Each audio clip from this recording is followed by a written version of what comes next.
Thank you all for joining us today for what I know will be a really interesting session on doing business with the public sector. Just some housekeeping to begin with. There's no fire alarm expected, but if there is, there's an exit here and then straight out the door that you came in, and the loos are in the entrance hall out there.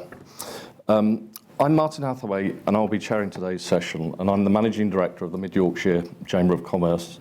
And this week, we are celebrating our 168th anniversary, where we've been representing, connecting, supporting businesses across the area.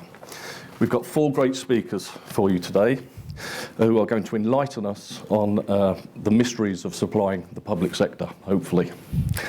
Can we hold questions until the end? We'll have a Q&A session.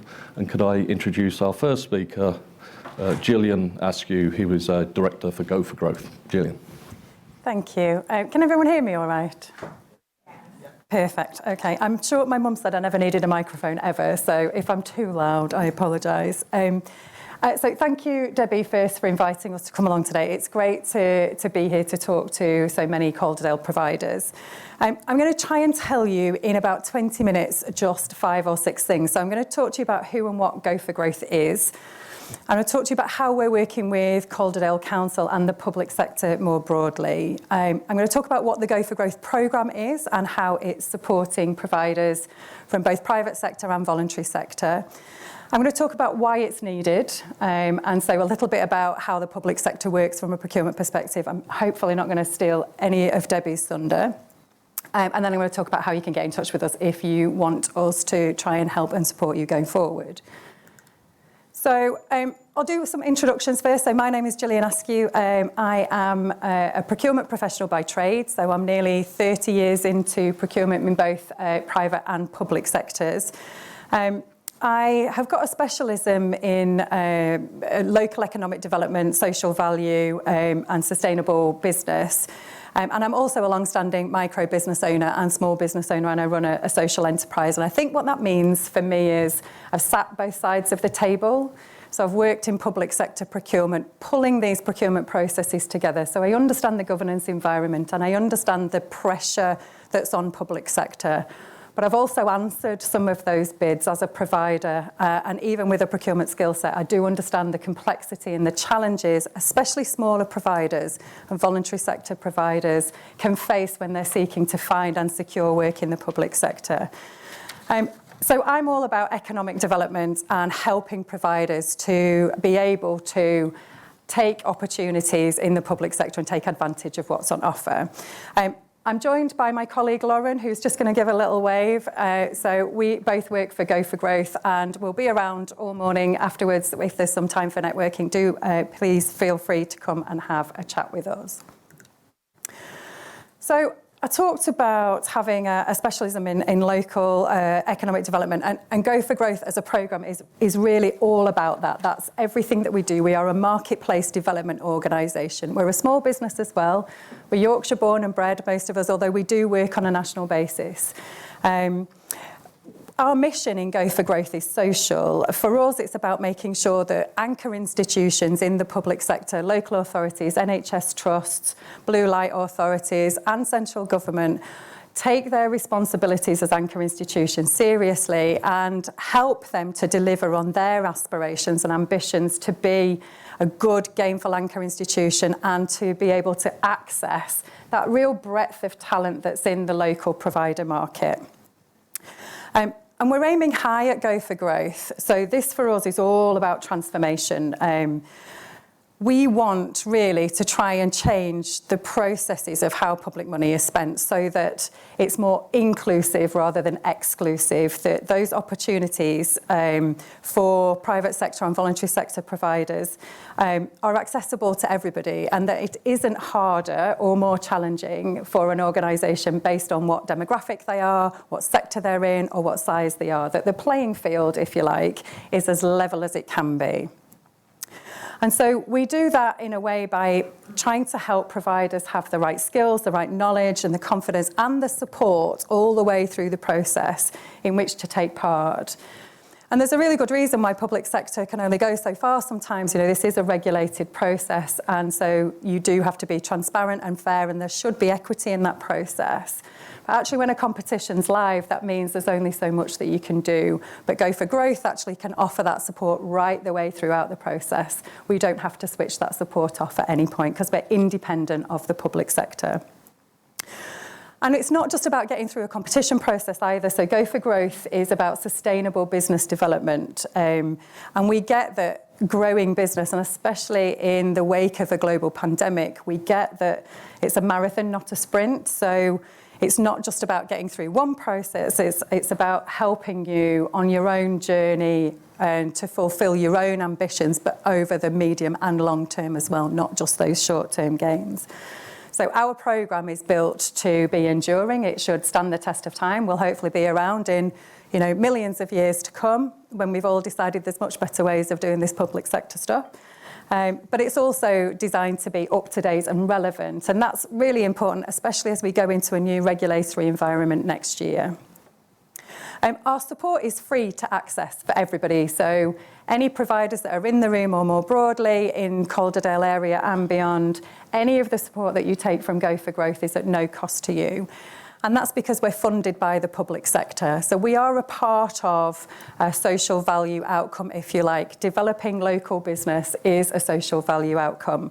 And so that funding from the public sector means that we can give all of the support to the providers without needing to charge. And that's really important to us as a team, actually. And we'll do that not just now, but for absolutely ever. So you can be really confident that there's no price tag just hoiking around the corner in 5 minutes.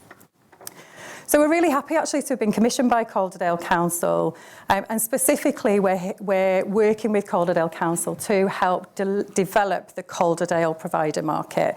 So it's all about understanding the opportunities that are in Calderdale to take in the public sector, but for Calderdale providers about your growth, and that will be broader than just Calderdale public sector opportunities, but the public sector more broadly.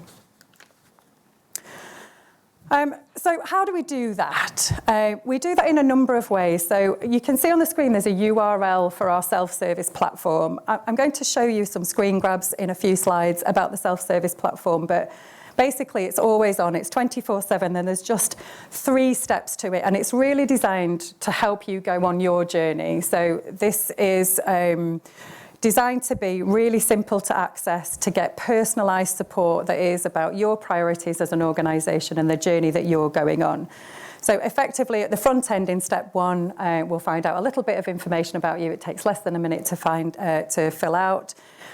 And then we spent about 18 months crowdsourcing what the actual barriers and challenges are that businesses are facing. So Go for Growth is predominantly an evidence-based organisation. We don't sit in a room imagining that we know what the challenges are that your organisation faces or that your organisation faces. We ask you to tell us, and then we build the support based on that intelligence. So it's a big you said we did programme, really.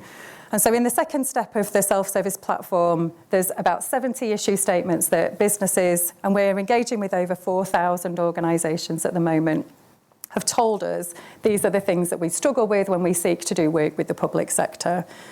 And in the third step, once you've chosen the things that are important to you and the barriers that you're facing or the challenges that you're facing or the things that you would like to know more about, in the third step, we simply give you all of the access to support that's relevant to what you've told us in steps 1 and 2. And that's it in the self-service platform.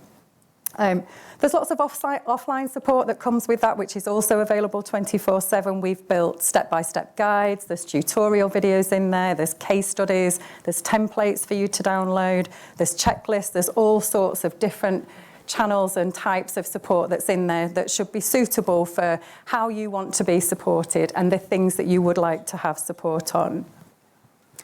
And in addition, we are constantly running different types of events. So we come along to things like we've got today. On the 27th of May, we're running an event like this in Barnsley where we're going through bid skills, pipeline opportunities, etc. We do lots of online events as well, and all of our events are recorded, and then we push those recordings out, break them down into smaller sections so that that content is there forever. But we're just building our 2022 event calendar, but we'll be running events 3 or 4 a month, every month, right up until the end of the year, and everyone is welcome to them. But we offer also one-to-one support. So sometimes actually you might not want to chat about what you want to do as a business in a room full of other people or on a webinar. Those conversations can sometimes be difficult. So we have pre-bookable one-to-one sessions where you can come along and talk about anything that you would like to talk about your business development and how Go for Growth might be able to help. We know what we can't do as much as we know what we can do, but we've also built a really good network. So if the support that you need is beyond the support that Go for Growth can give you, we will hook you up with people that we know and trust, such as bid reviewers or bid writers. If they were things that you needed, that isn't something that Go for Growth would offer, but we would be able to put you in touch with someone that can help you with that. So those one-to-one sessions are usually via Teams. 30 minutes you can book several if you want to talk for longer, but they're open to everybody to take if you want them. And we also run drop-in Q&A sessions. These are usually specific to a procurement. So we're doing one at the moment for a Yorkshire council where we're supporting their approved provider list for adult social care procurement, which goes live next month. And we have weekly drop-in sessions before the procurement goes live and whilst the procurement process is live, so that you can just come along and ask any process type questions that you've got around that specific procurement that you are interested in taking part in. And that hopefully gives a dynamic route to getting some support through a competition or some sort of procurement process that wouldn't necessarily otherwise be available or would have to go through a clarification question process. So those are the different ways that we try to support businesses, and who is it that we do this for? So Go for Growth doesn't discriminate. We will work with and do work with any organisation in any sector from any demographic and really of any size. But it is true to say that our role really is to provide support for those who need it most. So what we'll see in the support that we give is that it's mostly smaller organisations, micro organisations, and we get a lot of voluntary sector organisations, charities, community interest companies, that kind of thing, where they might have got funding through grants previously, and now that's a full procurement process to help understand and navigate that environment. But we will talk to anybody and do help anybody. And I guess what we've noted, and it's probably not new news to anyone in this room, but the relative difference between smaller providers and their larger counterparts is usually resource. And so we are an asset, not just for the public sector to sweat as a partner, but for the marketplace to draw on as well. So we can be viewed in your organisation, if you like, as an extension of your organisation, because we're there to help you get through a process that you want to get through. And we work with membership organisations, so chambers are here today. We work with local chambers. We're very proud members of the Yorkshire Asian Business Association. We work with local enterprise partnerships, combined authorities, the Federation of Small Businesses. We're a partner to Social Enterprise Yorkshire and the Humber. We work with Proactis, who run Tenders Direct, if anybody is familiar with them. That's a procurement portal. We're also a part of the Council for Supplier Diversity, and we work with the Chartered Institute of Procurement and Supply. And I guess Go for Growth is coming at this from two perspectives, supporting the marketplace, but also supporting procurement to deliver the best procurement that we can that is accessible to the marketplace. And our ultimate ambition is about making sure that there is total equity and access of opportunity and that support is given to all business demographics in an appropriate way. So I want to talk to you about the public sector a little bit. So it's a really good time, actually, in my opinion, if you're not already a provider to the public sector, to really think about the public sector as a partner. Does anybody know what the public sector spends every year? Hard-earned cash as taxpayers. Do we know how much of it the public sector likes to spend? I'm not going to quote Debbie's number, but in total, the public sector market is worth about £280 billion every year. And there's a bit of probably controversy in what I'm about to say, because if you work in the public sector, it certainly doesn't feel like you're getting more funding, but actually year on year that number is growing. So this is a growing market. And it's also a stable market, so it's not going to go anywhere. The public sector services, goods and services for public consumption will always need to be procured. Regardless of how that happens, it will always need to be serviced as a market. And I think what we've seen, and you can certainly share your experiences with me outside of this session, but I think what we saw in the pandemic is the public sector really tried hard to support providers through what was, I'm not going to say the word unprecedented because I'm not a politician, but in what was a really difficult and unique time. And so there's lots of really good reasons why the public sector is a good client. However, the public sector does ask for a lot of its provider markets. And if you are a provider to the public sector, you probably know about that a little bit already. So there is the social value ask. So I don't know if anyone's heard of the Public Services Act, which was assented in 2013, if my memory serves me correctly. You could know it as corporate social responsibility, CSR, or there's all the, sustainable business, good business, whatever anybody calls it. But really, it's all about creating additional benefits for the society in which we serve and in which we reside. And that's why you'll see it embedded in procurements. What we are tasked with as a procurement profession is making sure that every pound that we spend in public sector does as much good as it can for the community in which it's going to be spent. And so what we're really asking providers is, how can you, and what are you already doing to help us do that? And so Go for Growth has a whole section on social value and how you can take what you're doing as a core business. So it's not about doing something extra or something different. It's about playing to your own strengths, and Go for Growth has lots of help and support around that.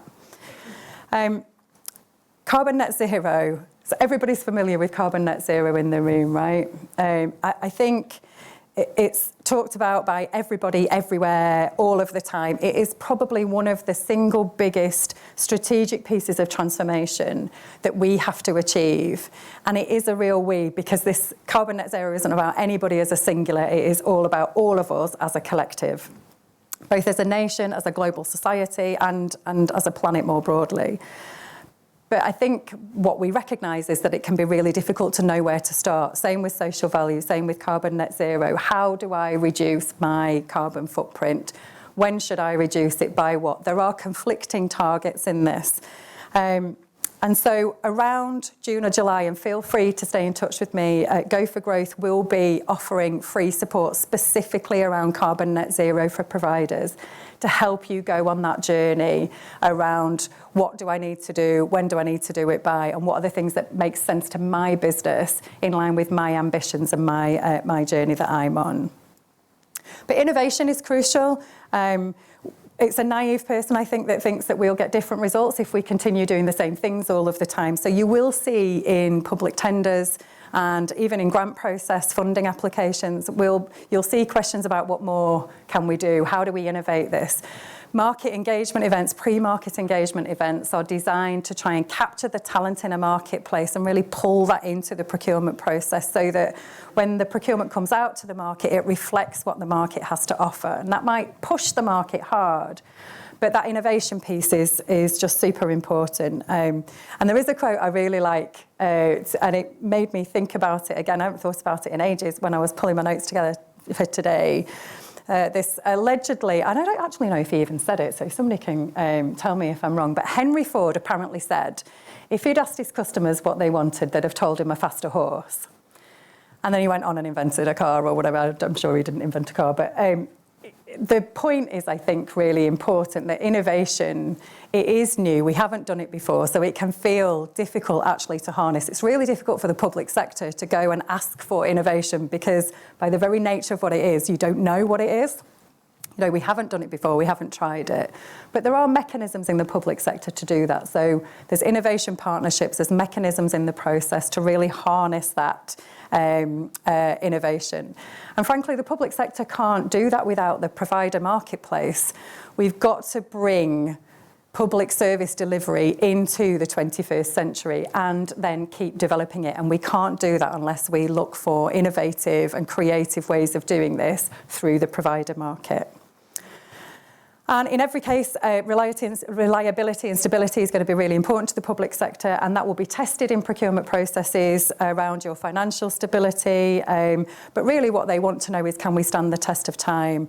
But I think what the pandemic also showed us was that provider markets locally, not just stable and reliable, but they're also flexible, and we will stand up and be counted when we need to be, and we will diversify, we will be different, we will respond really well. And those are things that the public sector need us to do. And, pathways are not linear. Things move around all over the place. COVID-19 has definitely taught us that. And so that flexibility coupled with stability and reliability is super important to the public sector. And of course, I couldn't be either a procurement professional, and I might get struck off the list of being a procurement professional if I don't talk about value for money.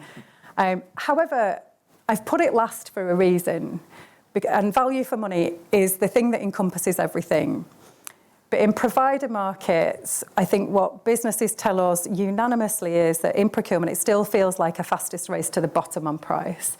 That actually it's not a value for money piece, it's a cost piece, and that cheapest wins.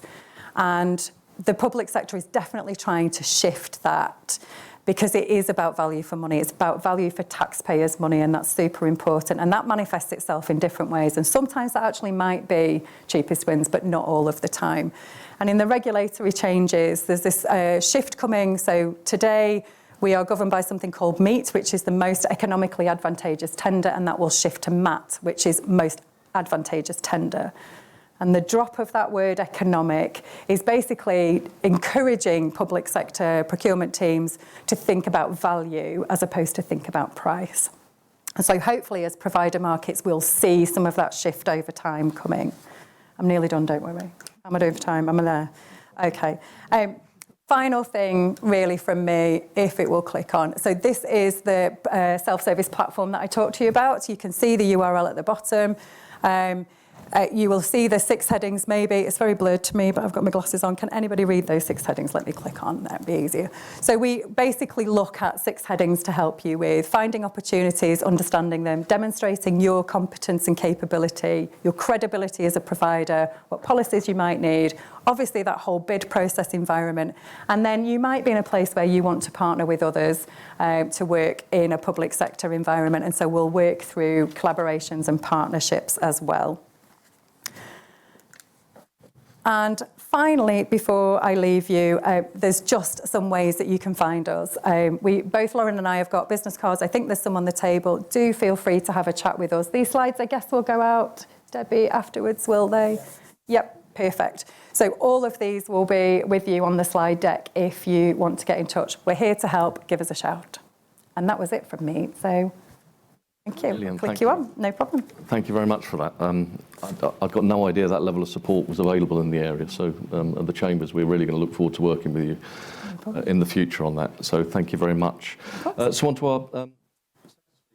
our Tim Bowers, who is the Regional Manager for Galliford Try. Tim. Yes, hello everyone. Just a bit of background. I sort of live in York. I've been in civil engineering all my life. I started sort of working as a chain lad for York City Council in my summer holidays, surveying the city walls, which was an absolutely fantastic job. I don't think I've had a better job since, to be honest. But yes, progressed up the heights, completed. I worked with Burson Balfour Beatty for 22 years before I got enticed over to Carillion, and that was a success. So then obviously Carillion collapsed, and Galliford Try scoots me up on a job I was doing at Lincoln, a £90 million road scheme. So here I am today as regional manager. So I'll have to apologise. I'm not a public speaker normally. I enjoy building things. So yeah. So who is Galliford Try? We're a multidisciplined Tier 1 contractor. We work, in a vast array of sectors, as you can see. We sort of pride ourselves on our relationships that we develop both with our customers and our contractors. We see that by pulling these relationships together, that gives the best results. Always the best jobs are where you've had the closest and direct relationships with everyone. And what underpins that is our code of conduct. So every individual and those who work with us, we ensure that everything we do is in line with our values, it's legally compliant and ethically acceptable.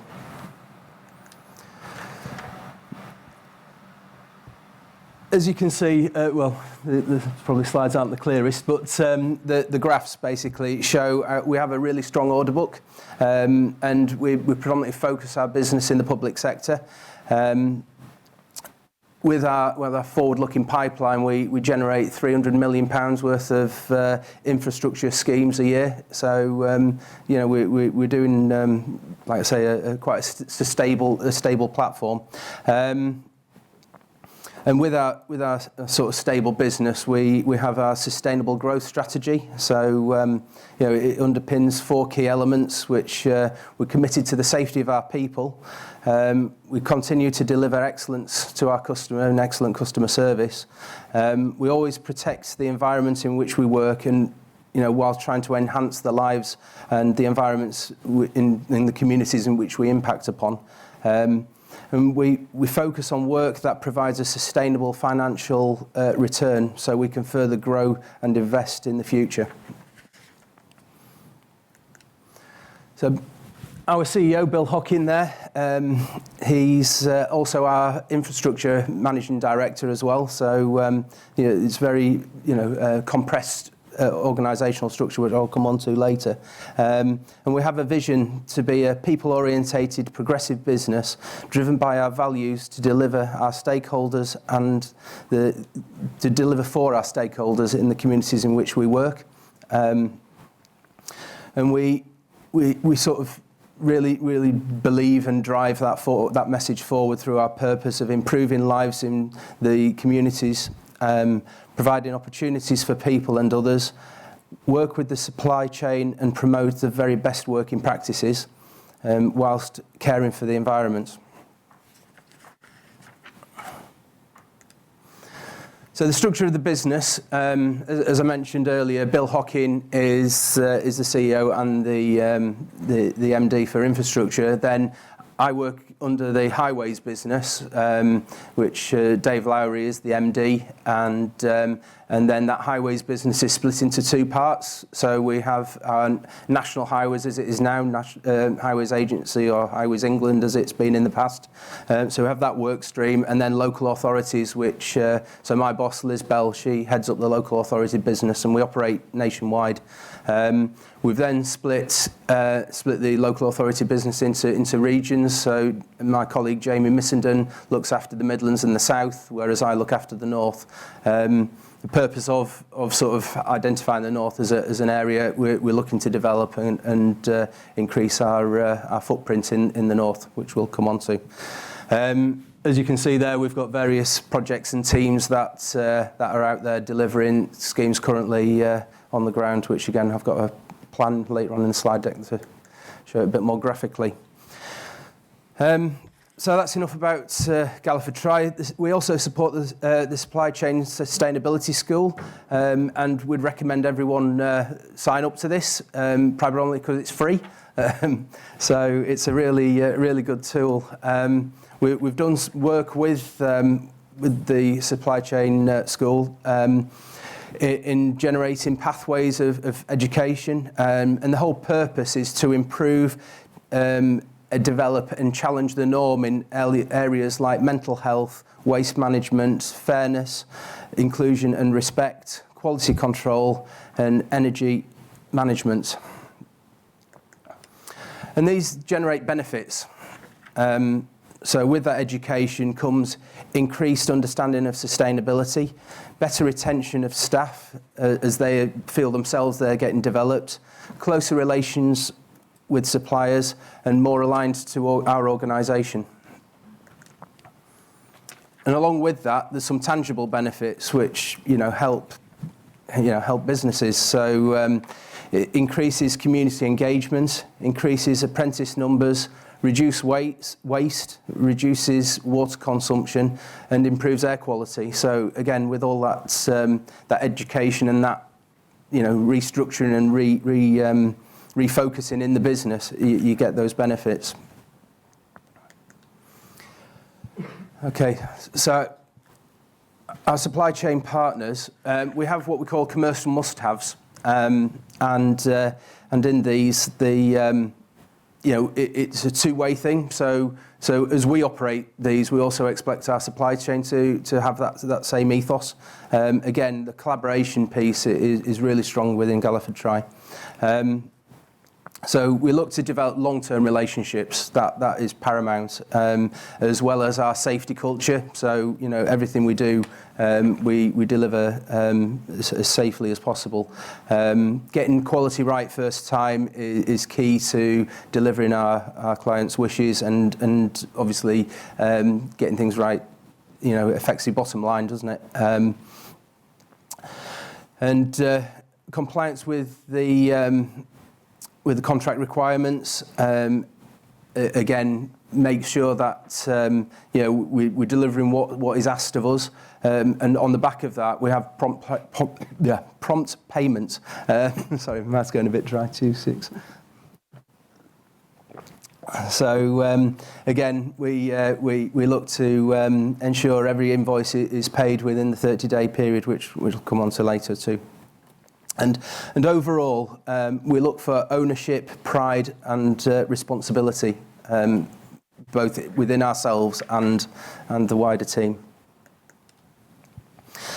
So the procurement routes that we generally operate on is through local authorities, and they generally use the NEC form of contract. It was NEC 3, it's now moving to NEC 4. We're seeing that a lot more prevalent in the industry.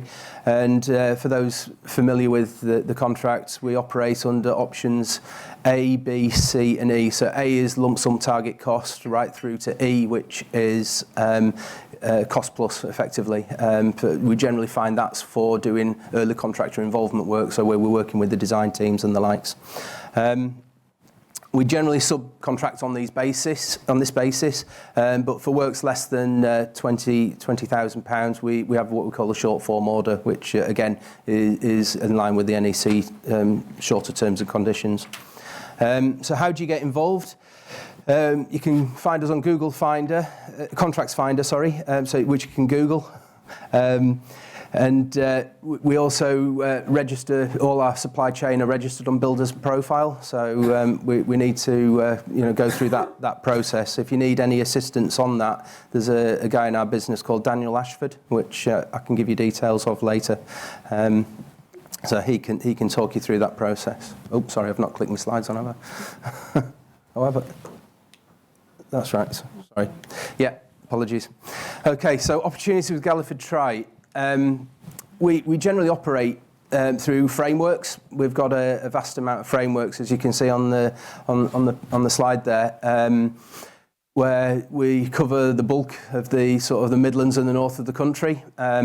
So NEPO up in the very northeastern procurement organisation. So yeah, that's sort of work up there. And then right the way down to sort of the Your Civils in the Yorkshire area. So we're on Your Civils 2, which is sort of got a year left to run, and then Your Civils Majors, which are schemes over 10 million. So we're also in on the Midlands Highways Alliance and East Midlands Alliance. So again, we've got real good coverage through there. I mentioned the National Highways schemes earlier. Although we have our National Highways business, we also, as local authority, delve into the National Highways projects. So we recently won the schemes delivery framework, and we got the super region in the north. So if you can see the numbers, that's area 10, 12, 13 and 14. So we cover all of that country doing maintenance work for national highways, which is generally the smaller type of schemes. the multi, say £50 million plus schemes are through the Regional Development Partnership, or RDP, and that's done by our National Highways team themselves. But for the smaller maintenance schemes, we pick that up as local authority because we're in a better position to do that. We also do drainage through the SDF in Area 7 and 9 as well. So our current schemes that we've got on there, it's a bit blurred again, sorry. So yeah, we're very strong on the sort of M62 corridor, let's call it. So we've got schemes through through Yorkshire at the Skipton, Selby and Harrogate end. We've just completed a public realm scheme in Northallerton, and we're still working on a road scheme at Skipton, which is separate to the Skipton Gateway scheme that we've just recently awarded. And the A641, which probably is why I'm here today. So we're working with Calderdale on the A641 improvements. That's 41 interventions along the A641 corridor, which is currently going through what we call final business case. So that's still in a design phase and budget securement phase. So that's looking to come to the ground in a year or two's time. So so we'll obviously have another event nearer the time when that comes to construction. So apparently we're doing Q&A at the end, so I'll pass on to Lucy.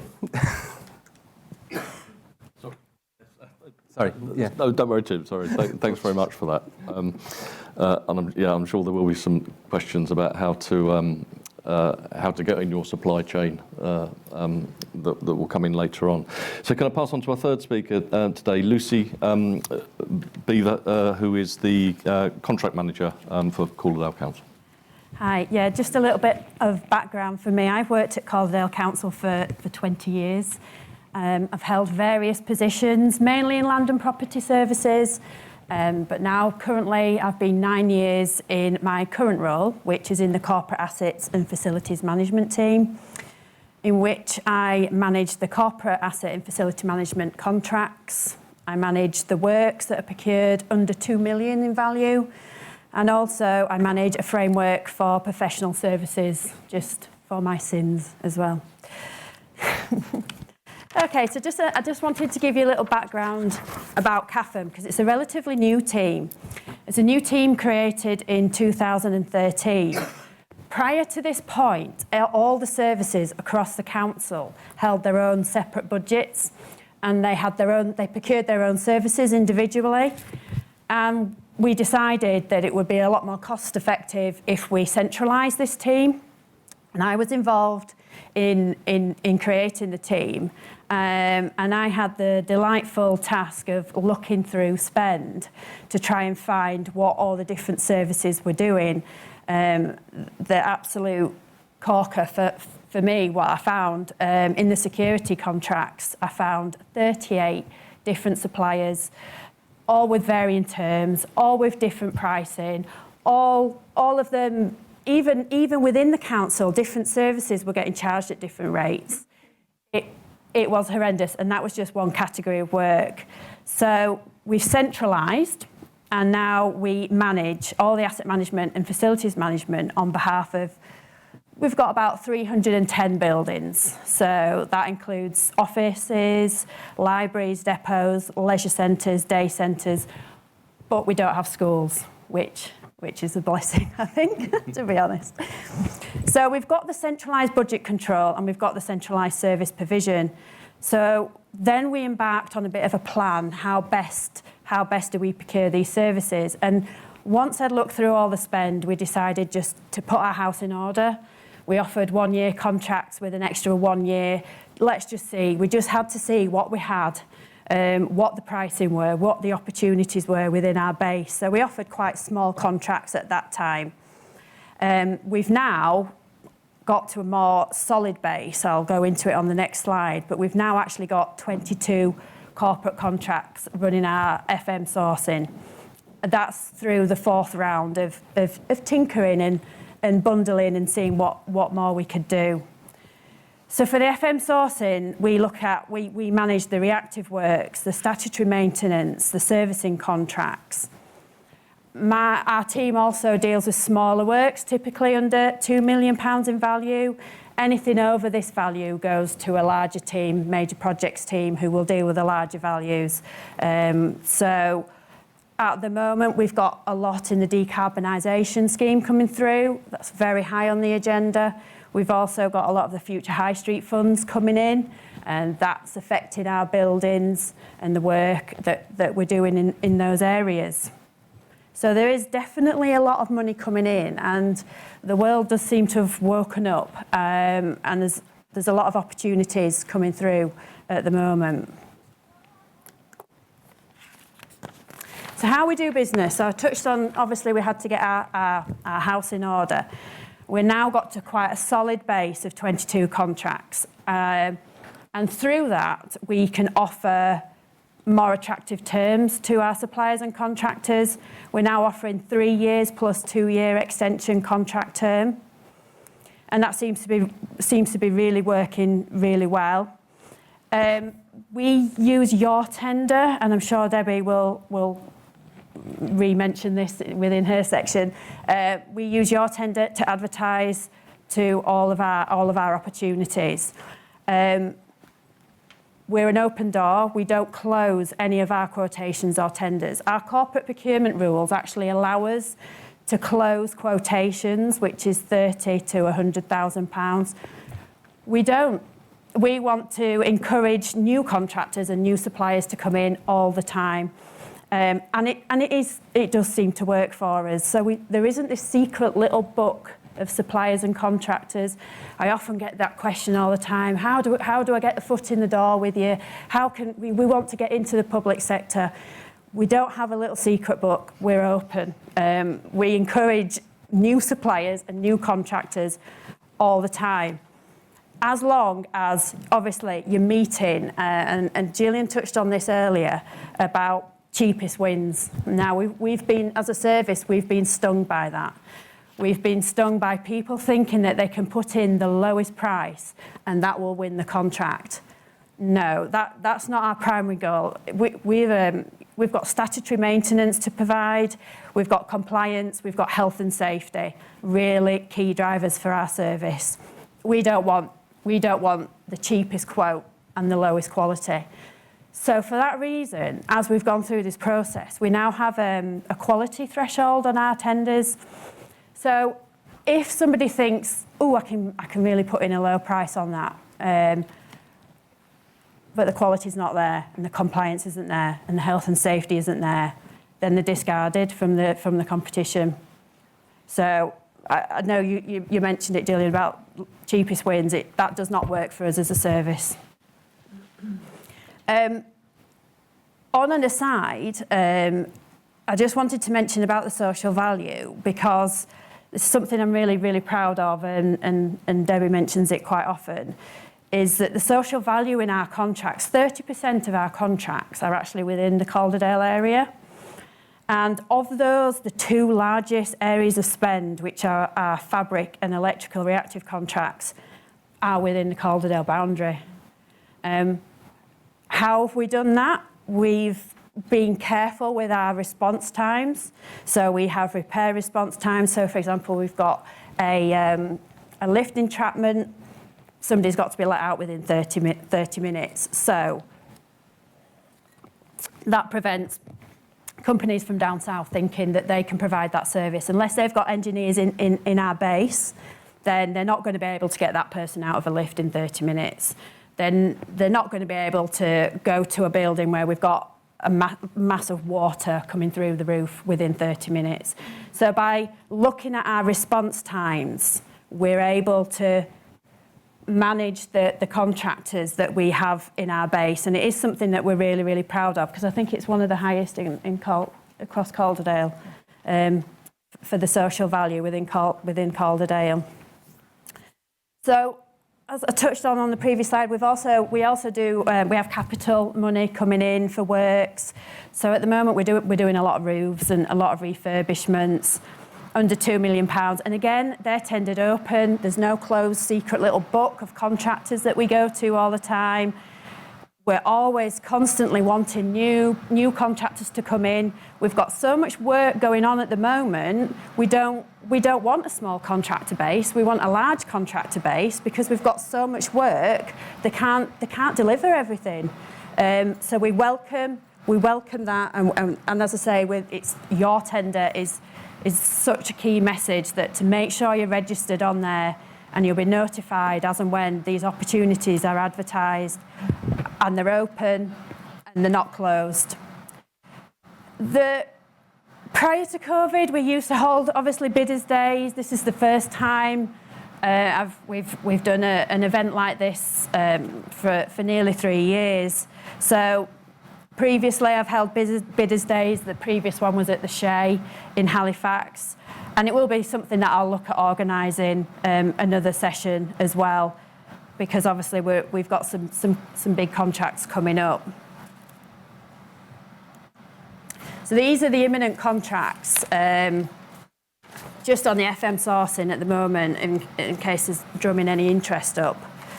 We've got a large security services contract that's actually just been published now on your tender.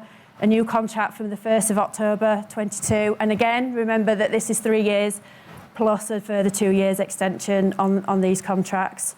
That's out now. We've got a ventilation and air conditioning contract coming in from December, roller shutter maintenance, TMV servicing and maintenance, zip tap servicing and maintenance. And the TMV and zip taps are smaller contracts I'd probably add out of that bundle. And the large reactive fabric contract is also up from July next year. The fabric contract is at the moment is split into 4 lots. So we've got the general fabric repairs, roof and gutters, drainage and plumbing. The other projects that we've got on that are published on your tender at the moment that my service are doing are Halifax Borough Market roof. There's some works being published for that. Halifax Borough Market lighting in the hall, and a boundary wall at Rastrick. They're all on your tender now. They're all live. And I think the singular message is just please make sure you're registered on there. If I hold a bidders' day, I will advertise it via your tender so that I can drum up as much interest as possible. And please just get in contact in contact. I'm open with people. Suppliers and contractors are ringing all the time. When are your contracts up? Obviously, they're on Contracts Finder, but they just want to speak to somebody within the service, and I'm always open to that. Okay, thank you very much. Thank you very much indeed for that. I think we're all beginning to see the size of the opportunities. Gillian mentioned the 268 billion, was it, per year, procurement every year. And Lucy, who even thought that you needed to issue a contract for getting people out of a lift within 30 minutes? And it really does go to show the size of the opportunities. You know, that's just a few fields, and some of those opportunities there, I'm sure there'll be people here that are interested. Could I pass you on to Debbie Gaunt, who is the Corporate Procurement Officer for Calder, who's our final speaker before some questions today. Thank you, Debbie. Yeah, Lucy's looking after me. As you will have gathered, my printer was very uncooperative and I am having to work from the screen, so I apologise for keep doing that. Terrifying picture of me, lockdown profile picture. We've all got those, which I haven't updated yet. It's just a bit of background. I've over 30 years experience in public sector. It's actually a lot longer than that, but it tells people how old I am, so I tend to be a bit climactic. It's 42. I have 42 years experience in the public sector. And before coming to Calderdale, which was 18 years ago, I was working, my last job in central government was within finance and also procurement. Our role is to provide the strategic lead, the direction. I work with all the other local authority leads within the area, but also within the Northwest as well. We sit on the AI Network board. And that's sort of the strategic procurement group. in previous life, I worked on early Calderdale regeneration projects, so it was a little like coming home, because things I'd sort of started with little grants, I've come home and wow, are they working? So I kind of have a bit of a heart for Calderdale, and I live here as well. The basis of public sector procurement, it's to kind of give you an overview. We're governed by strict legislation to ensure fair, open competition and value for money from the public purse. As Jill said about the value for money issue, each public sector organisation under that legislation has a set of either contract procedure rules or standing orders. Government departments, every local authority, we all have them. And they're all relatively the same. And then we will get grants which may come with further specific rules. So it may be that we have to work with our contract procedure rules, or we have to work with the grant issuers' rules. So we are hidebound by certain rules. What we try and do is flex it within that. So how's it done? Low value by direct awards. So that's not anything in Calderdale, it's anything under 30,000, which is why getting your name in the frame is quite important, so that if we might get some of our services coming to us and saying, can we recommend we do search it on your tender, or those services are already aware, or when we've had flags from people, we've sent them the information. The quote exercise, anything above 30k and below 100k, and as Lucy mentioned about closed, which is where it's directed, that's normally where there's not much of a market, it's quite a specialised thing, but we encourage open so that it goes out across, so everybody gets a chance. And then we've got the competitive tender, which is over 100k up to procurement regs threshold. The procurement regulations threshold is a national legal level, so it's 189,000 excluding VAT for goods and services, and it's 4.7 million for works. So when it goes to that level, it goes into a whole new arena. So, as I said, as contract values get higher, process becomes more complex and more demanding. Above procurement thresholds, there are very specific requirements for what we have to do, which is the ones, generally I'm aware of, sort of, mindful of sizes of business that you can deal with. And there are alternatives with the frameworks, which are already let by competition, as Tim mentioned, things like the Your family ones. There's Yorkshire Purchasing Organisation. I've got I've got the websites up, the links for those. I can't encourage enough to get in touch with the Yorkshire Purchasing Organisation. They do a lot of business with small businesses. We're actually a part owner. It's owned by a lot of public sector authorities. It's owned by most of the West Yorkshire and some of the Lancashire ones. And then we've got things called dynamic purchasing systems, which are basically electric approved lists. And the benefits, as Jill's mentioned, the stability for contracting with the public sector in whatever way, shape or form we're generally going to be here, however shape we are. We keep the spend and income locally wherever we can. Improving opportunities for our local communities, where it's fair procurement and we're good payers. I know we don't always have the reputation for doing that, but we are generally good payers. And in Calderdale, we've providing there's nothing wrong with the invoice, it goes through quickly. We generally don't wait the 30 days.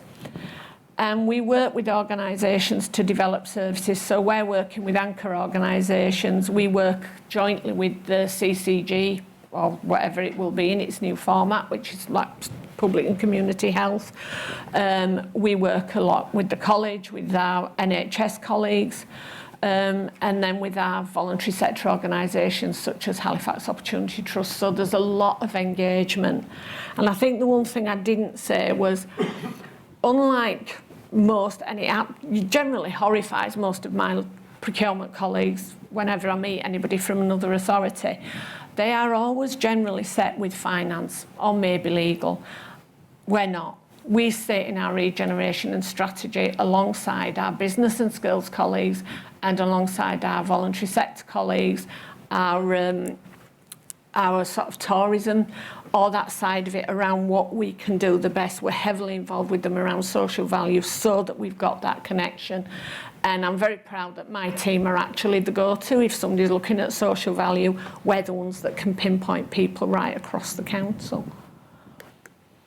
So the future, there is about 2 years ago, 18 months ago, the government announced transforming public procurement, which is going to be, I understand, a 5-year programme about how we improve public sector procurement. And in the recent opening of Parliament, it got a brief mention, but the emphasis was on how we make it more accessible for small businesses. It's currently called the Public Procurement Reform Bill, but I guess that might change again. Implementation is planned for later next year. And it's a move from EU, because previously it was all under EU legislation, to UK legislation.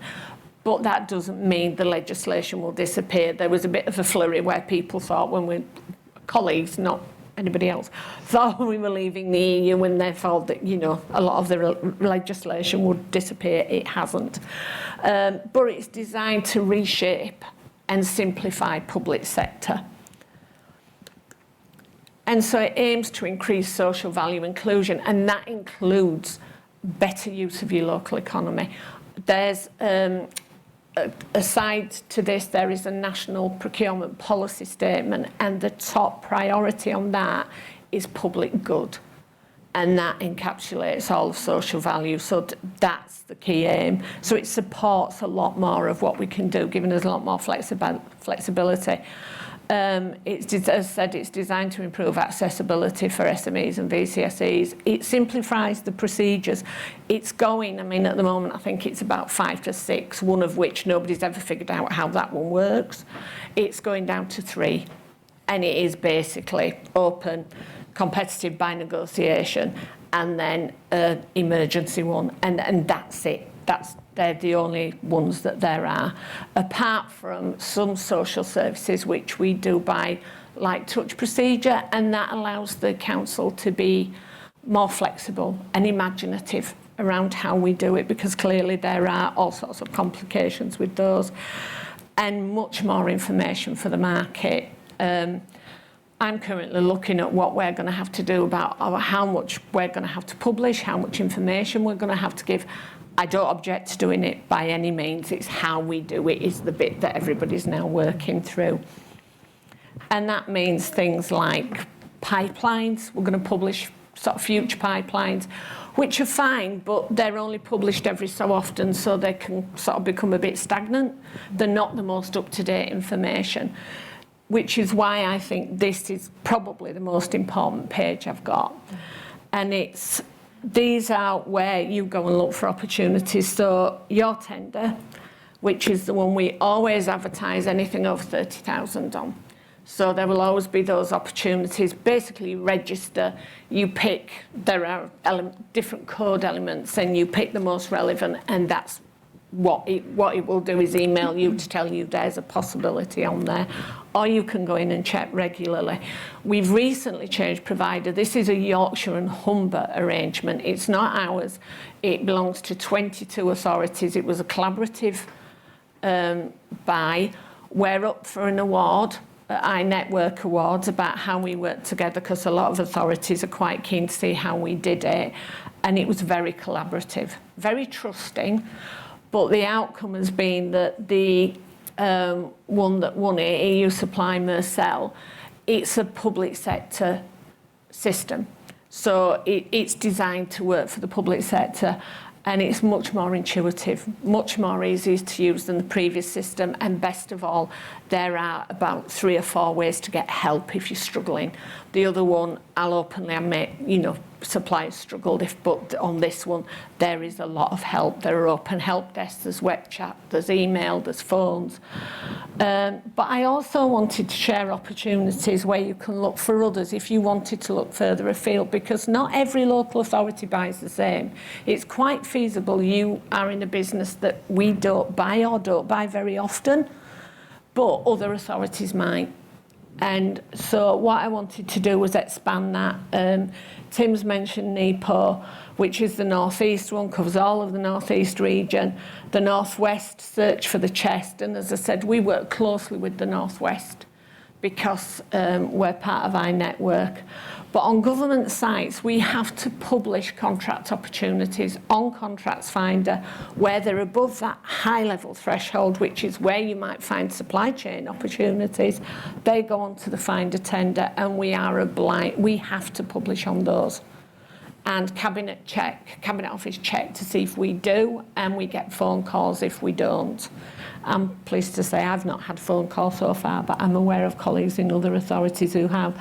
I've also mentioned YPO, and if you need directing to a local, to a service, if you think you've got something of interest, and I realise one of the problems has always been within local authorities is finding whom you need to speak to. We have a central procurement email. If you send your information through to there, we will redirect it to services, and they're always pleased to get new opportunities, hear about other companies. And I think finally from me, the one thing I would say is I'm very grateful to all the speakers today because Lucy's done a lot of work. You know, we've worked together a lot.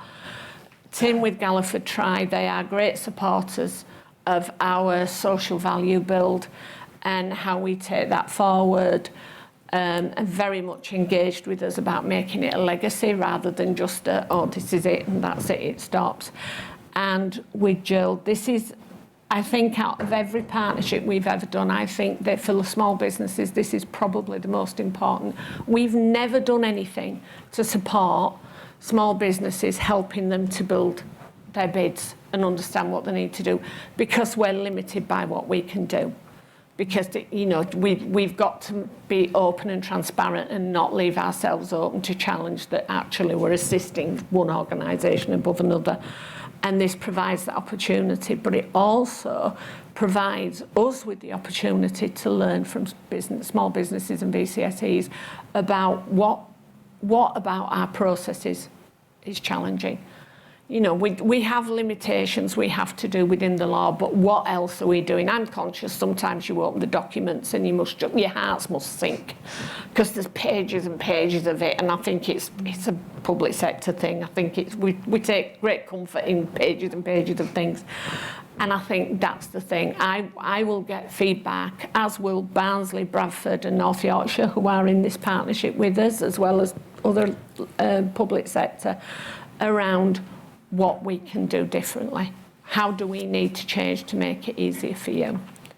So I hope that helps, and I'm grateful to the other speakers for roping them in. Debbie, thank you very much indeed for that. That's, and thank you to all the panel. I'm sure that's we've all learned a good deal today. Now, I've got about five minutes left for some questions. If no one's got any here, then I've definitely got some. Has anyone from the floor got any questions they would like to ask any of the panelists or all of the panelists? Or there's a couple here. If I can go. Yeah, it did. I wasn't even looking at John. That was that. Debbie, first of all, you said you had trouble with your printer. Yeah. This applies printer.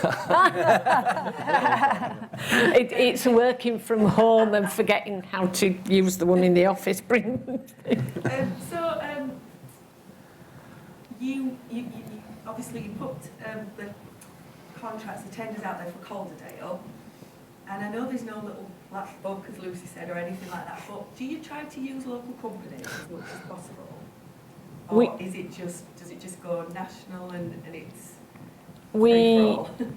No, where it's quotes, anything that's under the national threshold, it's providing we observe the principles, the rules are in some ways in our control. So what we will try to do when we're doing things like going out for quotes or anything under 100k is that we can reduce it down to postcodes, etc. And we do go out that way. So we are, and we're looking at how we can do that better, more efficiently. So yeah, there are things where we want, and I have to say the commitment from my colleagues within the council about using local businesses, the one thing I hear again and again and again is, how do we keep this? How do we make this work so that it stays local? And that's what we want to grow as well, so that we make sure. But yeah, we do it by, we've probably had, I think there's been a bit of a gap because of COVID, because we were just focused so much on COVID. All of us were developing skills we didn't know we had. And now it's really starting to pick up again. I've got a whole business plan from adults, our integrated care, which is adults, children's and public health, of what's coming up in the future, etc., near future. So, you know, that increase is there. But yeah, what we're trying to do is that local. And as I said, I work very closely with John's team, with business and skills, but also with such as our tourism lead, but actually she works a lot on the culture side, the digital side, filming industry side, all those different elements come in. So I sit on a management group which includes housing, voluntary sector, business and skills. So we've got access into all these local profiles and local businesses, and that's what we want to benefit from. So we will try wherever we can. That was a very long-winded answer of saying yes, wasn't it? Can I just add to that, Martin? Yes, I was going to. So there's a thing, is everyone familiar with procurement policy notes? If you ever need any help sleeping at night, go onto the government website and Google PPNs.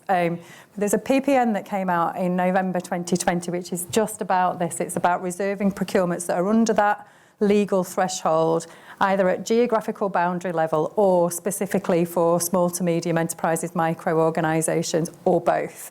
And so there is a mechanism, and so we're seeing that reservation, that commitment to local really coming to life through process as well. I think it takes time in the public sector for things to shift. It's a super tanker, but there are mechanisms that government are working on to help promote that, which hopefully will help us in the future. Can I just add, sorry Martin, there is a slight blip because they've found somewhere in some old law that actually, whether you can do that or not, so they're checking, but clearly there is that commitment to allow you to do that. So we're now scoping through the regs and looking at what can we do. It's the biggest question that comes from our members of the Chamber all the time is why don't the local authorities buy locally? And I think it goes some way toward. It's, you know, one of the things that I always say is that that's okay for local authorities to buy locally, but as a business, that's only okay if you only want to sell locally. And don't want to sound out of it, because all of the local authorities would be using the same. But Tim, as a tier one supplier, what do you do about trying to buy local services where you've got your projects? Well, we engage with the local communities, so we would hold meet the buyer events and get as much interest through those forums as well. I mean, I mentioned Builders Profile, so that would be our first point of contact, but then attending events like this to make sure that we capitalise on the local knowledge and the local people that we would come in to do a job. So yeah, we're very, very focused on trying to deliver projects using local resource. And, you know, with the corporate social responsibility, that's one of our key deliverables. Yeah, that's great. Thanks very much. And sorry, we've got time for your question, John. You'll be glad to hear you jumping up and down on his seat. My question is on behalf of businesses. How does a relatively new business break into public sector procurement? I've had it quite a few times where we've said, they look like the door's closed on them. What would you advise, kind of age of business? Do we have a line in the stand for that? And the second part of that question is, sometimes local business say to me, why do we just use the same provider all the time? They know they could do it better, but we seem as an authority to use the same people. So it's kind of tied into that new people coming on, kind of kids on the block, supplying. Yeah, that's a question we're asked. There's some of the barriers that especially new businesses and the smaller end of SMEs face is jumping through the hoops as they see it. So they're often asked to provide accounts which they, if they're new, they wouldn't have and probably wouldn't have for the first 18, 20 months of their existence. So Gillian, this is probably one for you on how do people get into it for the first time? Well, and I know Debbie will tell me if I get any of this wrong, but there is this whole thing about or equivalent. So you are not allowed to discriminate an organisation based on its size.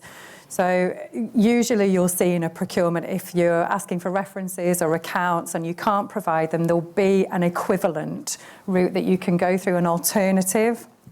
That innovation piece that I talked about is super important, and new entrants and that breadth of competition, we're only going to get that if the doors are open. And so some of the process is about, actually, if I don't have all of those things, what do I have? Do I have case studies if I'm new or if I'm diversifying? There will usually be an alternative that you can supply if you don't have the initial thing that you're asked for. And if that isn't there, you can always use a clarification question. So in any procurement process, and we encourage this all of the time, if there's anything that you don't know or understand, feel free to come to us, but that clarification question process is there, it's recorded, and if you're asking it, you can bet your bottom dollar somebody else will want to know the answer as well, and that formalises that question process. So just ask. If you see something that's asking for 2 years accounts and you don't have it and it doesn't say or equivalent, use a clarification question to ask the question, and Debbie and her team or Lucy would come back to you.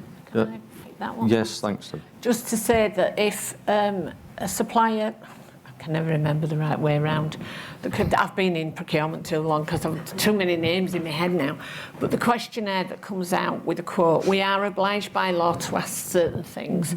So this is, whether you've been prosecuted for sort of organised crime, various other things, bribery, etc. We have to ask those. They're just tick box ones.